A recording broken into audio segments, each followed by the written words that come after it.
नमस्ते दोस्तों, स्वागत है आपका हमारे चैनल में। हाजिर हुए फिर से एक नई कहानी के साथ। कहानी रिश्ते अनमोल हैं। निधि, अब तुम आ गई हो।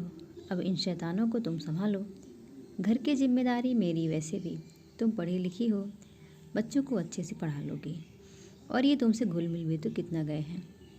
15 दिन पहले ही दुल्हन बनकर इस घर में आई नीति से उसकी जेठानी पल्लवी हंसकर बोली, आप चिंता मत कीजिए भाभी। नीति बोली और सच में उसने पल्लवी के दोनों बच्चों की जिम्मेदारी ले ली। अब बच्चे अपनी माँ से ज़्यादा चाची के पास रहने लगे। धीरे धीरे पल्लवी ने बच्चों की जिम्मेदारी के साथ साथ घर की जिम्मेदारी भी एक एक कर उसके ऊपर लादनी शुरू कर दी, जिसे नीति ने सहर्ष उठा भी लिया। घर में सास तो थी नहीं, उसने पल्लवी को ही बड़ी बहन, सास, जेठानी सब दर्जे दिए थे। जब कभी पल्लवी की तबीयत खराब होती, निधि उसकी सेवा में दिन रात एक कर देती थी। वक्त बीता और विवाह के 1.25 साल बाद नीति भी माँ बन गई। अपनी गर्भावस्था में भी उसने भरपूर काम किए थे, पर क्योंकि बच्चा ऑपरेशन से हुआ था तो अस्पताल से उसे उसकी जेठानी ने उसके मायके भेज दिया।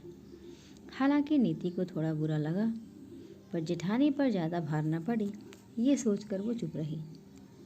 जब मायके से 1.5 महीने बाद वो वापस आई तो उसके पास इतना समय नहीं होता था कि जेठानी के बच्चों को पहले की तरह वक्त दे सके। पर हाँ, उन्हें वह पढ़ाती वही थी। भाभी, आज नीति को बुखार है तो आप मुन्ने को संभाल लीजिए, मुझे ऑफिस ज़रूरी मीटिंग में जाना है। एक सुबह पल्लवी के देवर राजन उसे बच्चा पकड़ाते हुए बोला। पल्लवी ने देवर से बच्चा ले लिया और एक तरफ लिटा घर के कामों में लग गई। बच्चा बहुत देर से रो रहा था। नीति किसी तरह उठकर बाहर आई। भाभी, मुन्ना भूखा है।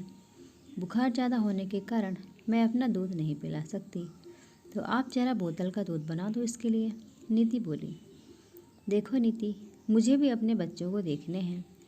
तुम अपने बच्चे को खुद संभालो, मुझसे नहीं होगा इतना काम। पल्लवी ने दो टूक जवाब दे दिया। भाभी, क्या मुन्ना सिर्फ मेरा बच्चा है? मैंने तो कभी तीनों बच्चों में फ़र्क नहीं किया, नीति हैरानी से बोली। पर पल्लवी बिना कुछ बोले वहाँ से चली गई। नीति ने किसी तरह मुन्ने के लिए दूध बनाया और उसे वापस कमरे में ले गई। आज पल्लवी के व्यवहार से उसका जी खट्टा हो गया था। उसने तो कभी पल्लवी के बच्चों को अपने बच्चे से कम नहीं समझा, पर पल्लवी ने कैसे एक झटके से अपना पराया कर दिया। उस दिन के बाद से नीति ने भी अपने बच्चे से ऊपर से जेठानी के बच्चे नहीं रखे। जब उसे फुर्सत होती तभी वो उनका ध्यान रखती या उन्हें पढ़ाती थी, अन्यथा साफ मना कर देती थी। दोस्तों, रिश्ते अनमोल होते हैं पर कच्चे धागे से बंधे होते हैं, जिन्हें जरा सा झटका तोड़ सकता है और दोबारा जुड़ने पर गांठ पड़ जाती है। इसलिए उन्हें संभाल कर रखना दोनों तरफ के लोगों का फ़र्ज़ है, क्योंकि जब ताली एक हाथ से नहीं बज सकती तो रिश्ते एक तरफ से कैसे निभ सकते हैं। दोस्तों, ये कहानी आपको कैसी लगी ज़रूर बताइएगा। लाइक करिएगा, चैनल पर नए हो तो चैनल को सब्सक्राइब करिएगा। धन्यवाद।